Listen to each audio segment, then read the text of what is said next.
నమస్తే అన్న అందరికీ నమస్కారం. ఇజ్రాయిల్ దాడులను కువైట్ తీవ్రంగా ఖండించింది. వివరాల్లోకి వెళితే ఇజ్రాయిల్ దళాలు ఏవైతే ఉన్నాయో ఆల్ అక్సా మసీదు పైన దాడి చేయడాన్ని కువైట్ తీవ్రంగా ఖండిస్తుందని చెప్పి విదేశీ వ్యవహారాల మంత్రిత్వ శాఖ ఒక ప్రకటనలో తెలిపింది. ఈ చర్య అన్ని అంతర్జాతీయ చట్టాలు మరియు నిబంధనలు, ముఖ్యంగా మతపరమైన పవిత్ర పరిరక్షణకు సంబంధించిన వాటిని పూర్తిగా ఉల్లంఘించడమేనని చెప్పేసి మంత్రిత్వ శాఖ పేర్కొంది. ఈ చట్టవిరుద్ధమైన చర్యలు కొనసాగితే ప్రమాదమని చెప్పి విదేశీ వ్యవహారాల మంత్రిత్వ శాఖ హెచ్చరించింది. పదే పదే జరుగుతున్న ఈ ఉల్లంఘనలను ఆపడానికి మరియు దోషులను జవాబుదారీగా చేయడానికి అంతర్జాతీయ సమాజం, ముఖ్యంగా ఐక్యరాజ్యసమితి భద్రతా మండలి తమ బాధ్యతను స్వీకరించాలని చెప్పి కువైట్ తన యొక్క దృఢమైన వైఖరిని పునరుద్ఘాటించింది.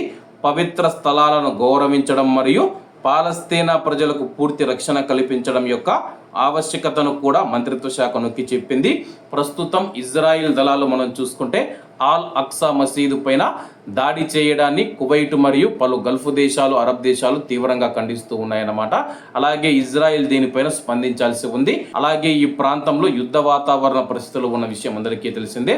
ఏది ఏమైనా సరే కానీ ఇజ్రాయిల్ మనం చూసుకుంటే కానీ ఏకకాలంలో పలు దేశాలపైన దాడులు చేస్తూ ఉంది. ఇజ్రాయిల్ లెబనాన్ మీద దాడులు చేస్తూ ఉంది, ఇరాన్ మీద దాడులు చేస్తూ ఉంది. అలాగే తనకు ఏదైనా ఇబ్బంది కలిగిస్తాయన్న దేశాల మీద కూడా ఏమాత్రం ఆలోచించకుండా తన దేశ ప్రయోజనాల కోసం ఇజ్రాయిల్ ముందడుగు వేస్తూ ఉంది. కానీ ఇటువంటి దాడులను తీవ్రంగా ఖండిస్తూ ఉన్నట్లు కువైట్ ప్రకటించింది. కాబట్టి అందరూ బాగుండాలి, అందులో మనం ఉండాలి. అందరికీ నమస్తే అన్న, జై హింద్.